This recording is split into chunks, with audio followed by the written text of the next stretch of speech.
Guys, ayan, magluluto po tayo ng binayabasang bangos. Kaso guys, hindi ako nakabili ng puso ng saging. Dapat meron tayo guys, wala lang ako makita sa binagbilan namin. So ayan ang sahog natin guys, patola, yung siling berde, yung ating bangos. Ito yung dahon ng sayote. Meron po tayo dito pang hindi nababalatang patola. Ito guys yung pinakukuluan kong tubig na may bayabas at sibuyas na.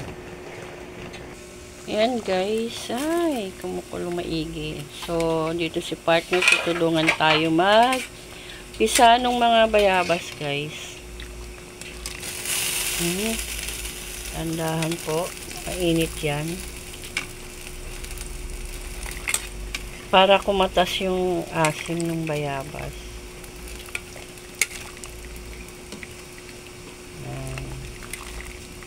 Kasi hindi aasim yan pag hindi natin pisat-pisatin.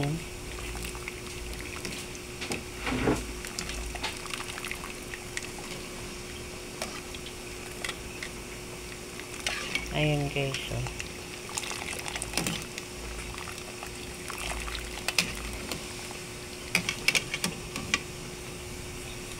Gaganyanin nyo guys, ha. Kung wala kayong yung kahit kung wala naman strainer, edi sandok na lang. Pisa nyo dun sa loob ng kaldero. Ayan guys. Gaganyanin nyo maigi. Para so ayan guys, oh. Kailangan malambot na malambot guys yung yung bayabas. Bili kayo ng hinog na bayabas. Yun. Ganyan, oh. Ayan. Lulutuin nyo sa ganyan. Parang ilalaga nyo muna kasabay nung sibuyas. Ayan. Okay na guys yan. Tsaka natin ibabalik sa ayan guys, oh. Yung iba kasi yung lang, yung katas lang ang nilalagay dyan. Bawa ganyan, kakatasin niya. Pero yung iba naman, binabalik yung pinaka bayabas para mas malasa. Depende na lang sa inyo guys kung anong gusto nyong gawin. So ayan, so tayo ay babalik po namin kasi gusto namin mas malasa. Ayan po guys, ayan yung patola, sali na rin natin. Ayan, ito. Sali na rin natin dito sa ating niluluto. Ganyan. So antayin natin siyang marang transparent. Ayan. So takpan po muna natin guys. So ayan guys, tingnan natin. Ayan, luto na yung patola. Ilagay natin yung sili at saka itong ating bangos. Ayan.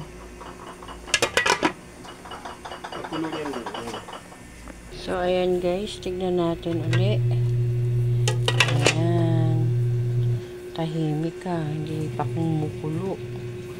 So ilagay na natin yung gulay. Teka, tingnan ko muna yung nilagay kong bangos. Ayan. Nakita nyo ba? Pero guys, lalagyan nyo ng ng puso ng saging. Wala lang talaga kaming mabili dun sa pinuntahan naming mga tindahan. Bihira yung pagbenta nila ng puso ng saging. So, ang nilagay namin ngayon ay yung gulay ng dahon ng sayote.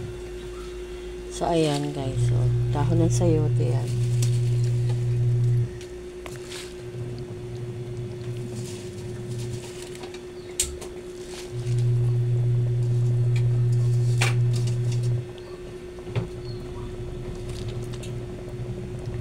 So, lubog natin.